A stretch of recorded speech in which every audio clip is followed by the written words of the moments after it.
Hello friends, चलते आज बनइबा ओडिशा प्रसिद्ध काकेरा। फास्ट आम गोटे कढ़ई नहीं कढ़ई आम 2 कप मापिकी पानी देदबा। एबे आम गोटे स्पून घी पकईदबा। घी पकईकी टे गोलैदबा।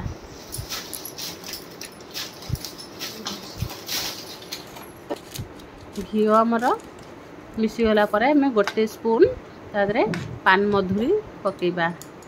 गोटे स्पून स्वाद अनुसार लुण पकईबा। एबे आमे मापिकी गोटे कप आमे चीनी दबा। चीनी फुटीगला परे आमे मापी रखिथिबा गोटे कप सुजी पकईबा। देखिबा हमरो आ पछरे सुजी खाउछु कि नहीं। एबे सुजी पकईकरी ताकू संग संग चलेइबे।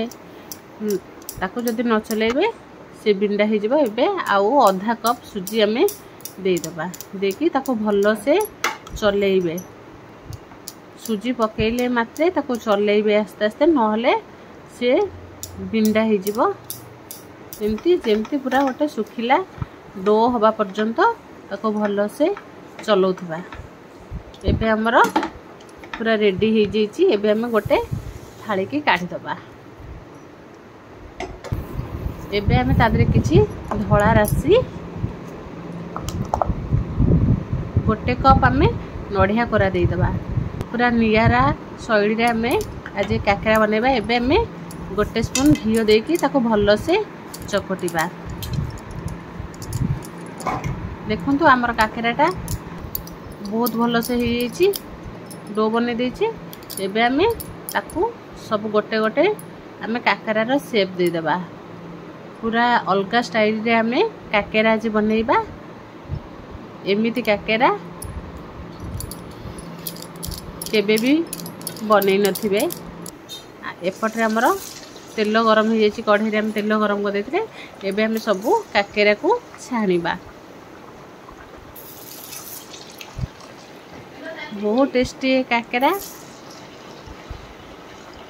एमिति ओटा नियारा स्टाइल रे हम आज काकेरा बनैछि।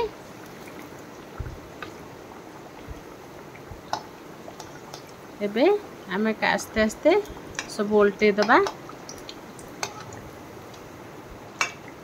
आम ओडिशार प्रसिद्ध काकेरा छतियारे काकेरा बहुत फेमस छेना काकेरा।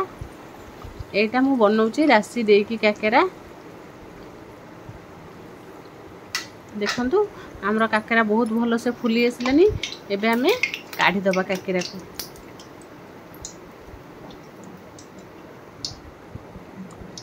निश्चय घरे बनैबे एमती काकेरा। एबे आमे गोटे टिश्यू ऊपर सब काकेरा को काढी की रखी दबा।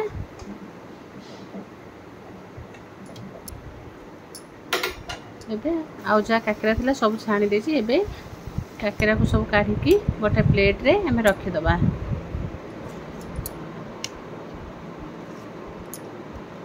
पाँच मिनिट रे काकेरा रेडी हो जिवो। देखंतु बहुत भलो से पूरा काकेरा बहुत मुसमुसिया होइछि।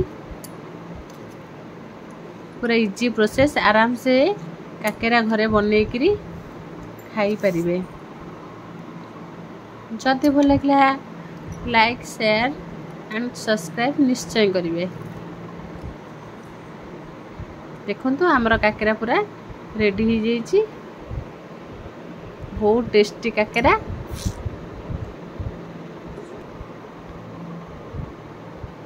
एबे हम काकेरा को सब प्लेट उपरे काढी देछि। हमर प्रसिद्ध काकेरा रेडी।